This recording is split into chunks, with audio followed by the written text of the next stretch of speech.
وسائل التواصل خطفتنا من أنفسنا، هذه حقيقة.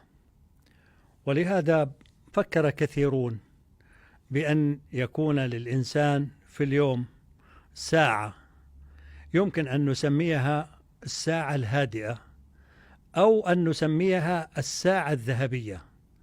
في هذه الساعة لا حديث مع أحد، لا اتصالات، لا تشتت في التفكير، وإنما التركيز في قراءة النصوص الصعبة، في إنتاج فكرة إبداعية، في التخطيط لمسألة ولمشروع.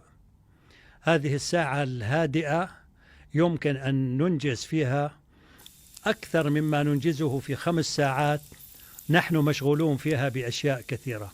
من اللطيف أن أحد المفكرين كان لديه ساعة هادئة في اليوم، وكان يقول لخادمه، وخادمه يعرف تلك الساعة الهادئة، يقول له: مهما جرى خارج هذه الغرفة فلا تطرق علي الباب ولا تخبرني، إلا في حالة واحدة: إذا احترق المبنى الذي نحن فيه فقط، في غيرها لا تكلمني بأي شيء.